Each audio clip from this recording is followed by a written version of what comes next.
level of life where you're in the world, and all you have to do is read the Ramayana. Look at Lord Rama. His wife, his beloved Sita, was kidnapped. What was he doing? He was on the ground, all fours, sobbing. Well, wait a minute. I thought he was enlightened. He's God, right? Well, yeah, but he integrated level of life, you see? Yeah. So there's all so much misunderstanding, even of the knowledge in the Veda. You know, it's misunderstood, misinterpreted, and it creates a big mess. You know, we have to just straighten out the mess, you know. Okay, it's a beautiful question. You need to surrender the ego to be spiritual. No, the ego doesn't go away. I know they talk about freedom from the ego, but here's what that's about. It's transformation of the ego. The ego isn't just stuck on the small, petty level of life. You still have your individuality. You still have your individual ego. That's why you eat and you have a job and you can function in the world when you're enlightened. But the ego of the depth of your being transforms, where you, on that level of your being, you're one with everything and you love everything. So, and from that level, you see, what you do to others and what you do for others, you know you're doing to yourself. You know you're doing for yourself. And so it's a life of service to the self, because you and I are one. If I serve you, I serve myself. You see? So if you look at it from a petty, small perspective, and they have no ego. No.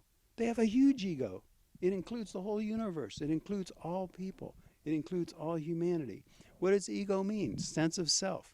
What is the self in the state of enlightenment? The totality. So there's your answer right there.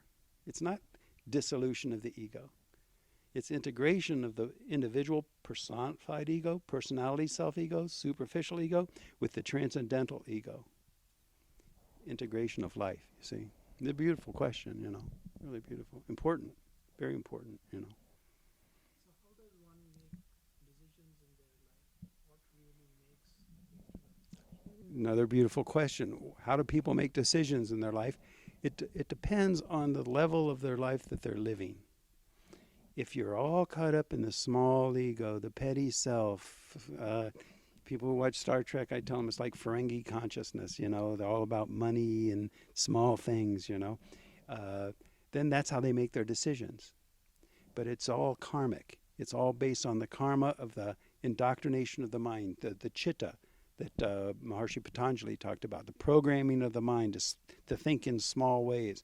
And they live a life in service of that preconceived notions, that programming of the awareness, you see. When you are living that level of integration of life, then your decisions are in harmony with nature, with Mother Nature, with all of nature. Now people hear that, and this is it's a tangent, but it's very interesting.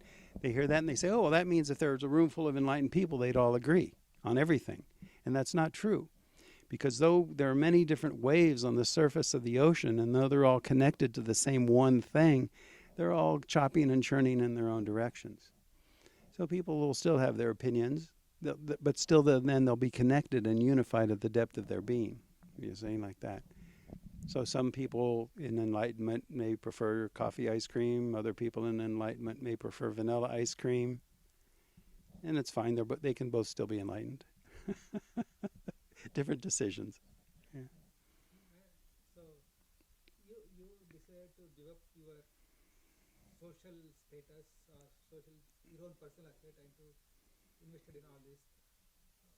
How did you convince your family, and if they were not agreeing for that, would have been done? Sometimes I tease my wife, you know, and I tell her, you had no idea what you were getting into, did you? And she laughs back, she said, no. But at the same time, it's just being silly, because she saw me. She saw me immediately. When she first heard me speak, she heard me give a talk, you know, and she saw me, she heard me. Why? Because she knew that level of life within her own self. She had that level of insight. She could tell. Maybe she's not enlightened, who knows, I'm not going to say, but she had enough depth within her own being that when she heard me talk, she said, I know this is true.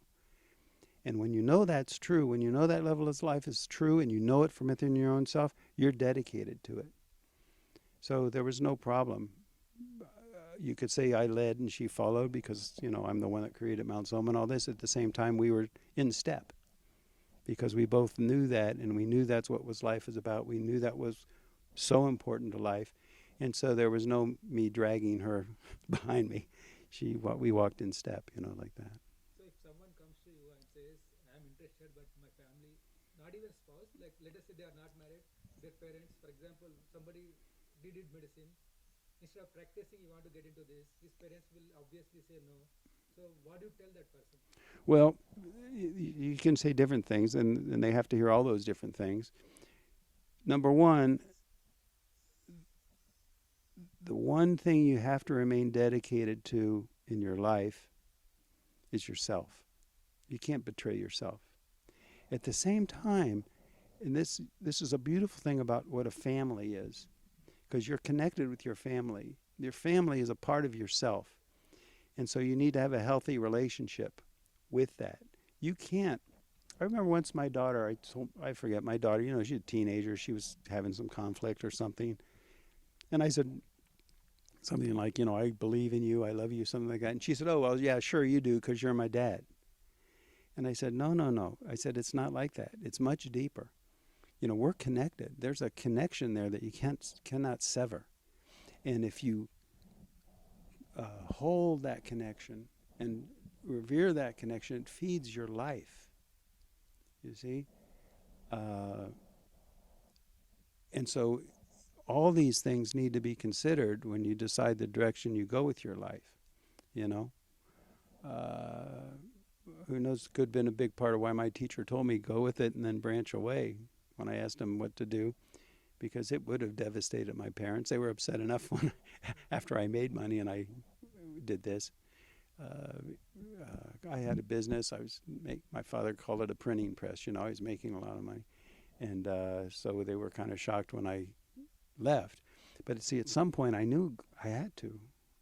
This is my life, and it's what I did. So you convinced your parents? Not really. No, I didn't convince them. Not until years later. And then they said, oh, well, this is what he's doing, But they were upset. I had a big business. I sold everything. How old are your kids? How old are my kids? How many kids you have? I have 2 daughters. One just turned 17 a couple days ago. Yeah, and that's something. And the other's 13. So I have 2 teenage daughters. Help me. You are asking for a Yeah. related question. So you are saying that connection is between only immediate family. How do you define family? And Well, where is the connection? we can define the word family in many ways, can't we? There's the family of all humanity. There's the family of your community. I walked into the temple the other night, and most of the people living in Mount Soma were all packed in the temple, sitting, talking, and the feeling was unbelievably beautiful. I was really taken aback. That's family, the community, and so there are different levels. It's like rings, but the most intimate family, of course, is your immediate family. Like that. You said connected. So is that connection is limited to intimate family or extended family? No, it extends, doesn't it? We all, to different degrees, feel our connection with the family of humanity, our community, our friends, like that. But see, the point is that just because you can't measure the connection with an instrument in physics doesn't mean it's not real. That connection is very real. And maybe a machine can't measure it, but you can feel it. You can feel it. And if you can nurture that and work with that, then your life becomes better because it's real. You see? Can you give some examples of how do we identify connection with people who Sure. are not in a family definition? Yeah, well, how do you feel your connection to family? Think. Extended family. Oh, extended family. Yeah, think about it. How do you feel about when you hear about, let's see if I can think of positive examples instead of all the terrible things happening in the world. But you think of a terrible thing in the world, it hurts. Why? Because you're connected to those people, you know. And when you the idea of helping other people and the world getting better, how does that make you feel, even if it's not your immediate life? Wonderful.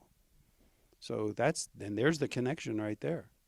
So whatever we feel like doing to others, good or bad, it is because of the connection. Yes, for sure. Yeah, there's a connection, a very real connection with the whole universe, even. You know, and if you think small, you live in denial of that very real connection. It's don't even know I am lying. Denial. Oh, no, no, no, I'm my own person. I have nothing to do with that. But yes, you do. It's just denial. Now, there are situations in your family where maybe if your family is terribly abusive and things like that, it could be the best thing is to go your own way. That is possible. So we want to give people that latitude, or maybe to keep a distance. Some people, maybe if their family is very abusive or something, maybe they need to keep a healthy distance. You understand? So it's not wrong. It's not always wrong. It can be right. It can be the healthiest thing. It's unfortunate, but it's very common. Yeah, and most of the background ours from India, their mindset is me, my kids, my grandkids, their grandkids, their grandkids. So there is no philanthropy as expected. Yeah. Is that because of the close definition of family? When the cup is full, it naturally starts to overflow. But until then, not much comes out the top. So some spiritual leaders talk about celibacy and against celibacy. Yeah, yeah. People will preach that you have to be celibate in order to be spiritual. Yeah, yeah.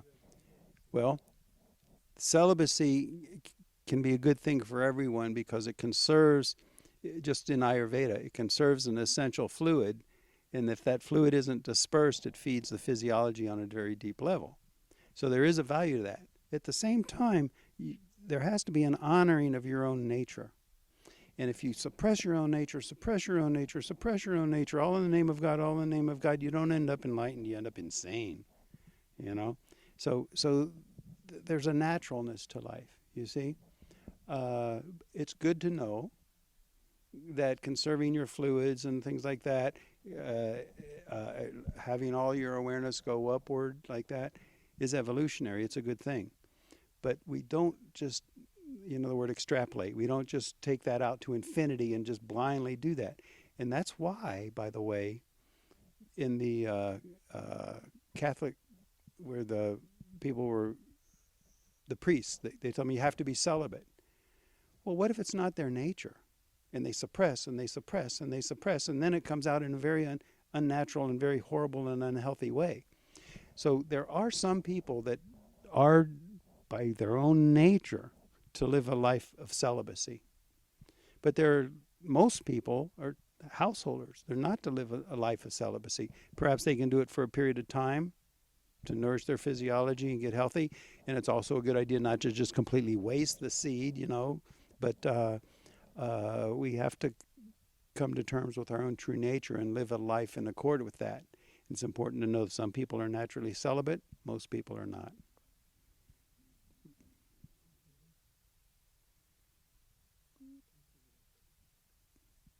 Yeah, I think nowadays, whatever I know, there are many Vishnu temples or Vishnu legacy temples, but we see very few Shiva temples. Yeah. So what could be the reason why you started with Shiva temple? Shiva temples are difficult to build. My friend Sanjay Rath, the Jyotishi in India, waited until after I completed the Shiva temple before he told me that, he said, even kings with huge armies try to build Shiva temples and fail. If he told me that in advance, maybe I would have he would have scared me off. He wouldn't have. But see, what is Shiva? Shiva is like, see, it's difficult to give voice to what Shiva is because other people will hear that. Well, Rama's that too. Rama's that too, and they're right, But at the same time, the principle that's emphasized in Shiva is like the center. He's like They compare him to like the black hole in space, where all things gravitate back to Shiva. You see? So a very, very powerful central source, concentrated. That's Shiva. Bottom line, you know. In contrast, just to give some feel, some would say that Rama now is the central sun too, but he's radiating out the light of life, resplendent, kingdom, you know. Shiva's renunciation of that, and just on a tiger skin, high in the Himalayas by himself, you know, like that. So that sort of life is rare. It's more concentrated. It's more difficult, and it's also something that people tend not to gravitate to as much. The Shiva temple, and we're going to build other temples. The Shiva temple is for enlightenment. A lot of the other temples, and it's very good because you want 200% of life. But a lot of the other temples, like why do people go to Lakshmi Temple? I mean, yeah, they love Shri and all like that. But at the same time, she bestows wealth, prosperity. And people, they want that. So they're naturally going to build more temples like that than Shiva temples. Not many people really go for enlightenment. People go for worldly satisfaction, you know. Whereas really the truth is that enlightenment is what feeds worldly satisfaction, you know. I was up in the Himalayas, traveling through the Himalayas, and I heard about this saint, and they didn't know how old he was. They said grandmothers remember when they were little girls and their grandmother went to this saint, you know. And so I went and I saw him, and on the way there I was debating, going back and forth with a pundit that I was traveling with about the difference between Shiva and Vishnu. And well, let's ask this saint, you know. So we went and we saw the saint, and we asked him. He said the difference between Shiva and Vishnu is just the karma of the observer. So I want to say that because you know, I don't want people to get the wrong idea, you know. I'll tell you what I really love is Harihara, Shiva Ram. Just the idea that there's such a deep and profound and beautiful connection there. We have a Shiva temple, but we have Nandi. Nandi is Vishnu. We have Hanuman, which is Shiva, but Hanuman is devoted to Vishnu. And that whole idea of Shiva Ram, Harihara, I just find so beautiful.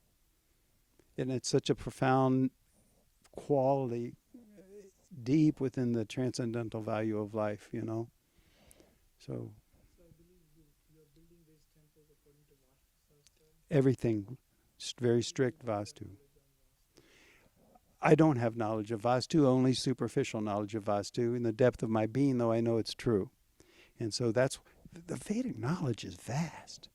We have Jyotishis, expert in Jyotish. We have Stapatis, expert in Vastu. We have Vaidya's, expert in Ayurveda, you know, like that. So we consult with Vastu experts, and they tell us how to build the temple. And we do our best to find the very top Vastu people we can find, you know. And we listen to them. You know, when I built this Shiva temple, I was interviewing pundits. And I told the pundits when I would interview them, this temple, the rich people aren't going to run this temple. The people that run this temple are going to be the pundits. Do you know they looked at me and they couldn't believe it, and they were so happy. Really? We could, you know? And when it comes to Vastu, the Vastu experts design the temple.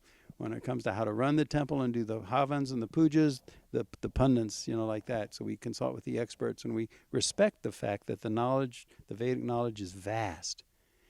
And you have to find an expert. You don't go to a dentist for abdominal surgery, you know. Same kind of idea. For those who do not know about Soma Temple, what did the world you want to know? What would I want the world to know? I want the world to know that the technology is real, and we've barely tapped into it. Barely tapped into it. And that if we could just take that technology and fully implement it with the purity of the knowledge, no distortion, we can change the world. We think that we're going to get the right laws and then the world's going to be in peace. No. We're going to purify the Akash. We're going to purify world consciousness through Vedic technology. And then whatever the laws happen to be at that time, the politicians will pat themselves on the back and say, we finally got it right. When you say Vedic knowledge, Vedic technology, is that Vedic technology consists of all these various forms of gods, Shiva, Vishnu, are the part of the Vedic It's, technology? the Veda has many facets. It's like a diamond. And so depending on what aspect of the Veda you're looking at, through what facet you're looking at, it'll address some gods or no gods or other gods or many gods, like that. And see, even the word Veda, there, I don't know, but I've been told that there are some groups in India that don't like the word Veda because they think they make themselves special. Oh, we're not Hindu, we're Vedic. And then so it becomes more of a cultural or social polarization than anything. That's not, I don't care about that. That's their problem. I use the word Vedic in a very specific way. It just means science. It means nature. And it's not about judgment or polarizing or cultural groups. It's nature. If you say science, that doesn't mean that you're a particular sect of religion. No, it's science. So how are you Veda is the same. how are you relating that knowledge of whatever your definition of Veda with the temples? And also you teach yoga, right? So how are you connecting that knowledge with these two? Well, you have to see how everything, you have to trace everything down to how it connects into the transcendent. And that's just understanding. You have to understand the nature of life and the nature of the different fields of life and how they connect into, and then come from that place. You don't come from the surface, you come from the depth. You see? And For us, like there are so many temples. yeah. This is another XYZ plus ABC temple. So how do you differentiate when you are saying Vedic knowledge? How do people to know that there is something more than just going and worshipping the God? It's difficult because they don't want to know. But I talked to Pandey, and he realizes the knowledge that I give, very deep, profound knowledge. He says only 1 in a million people even want that, And I don't mean judgment, it's just the way it is. I mean, like people go to church on Sunday, and it's more of a social thing, and they feel good, they pray a little bit, and they do whatever, and take communion or whatever, and go home.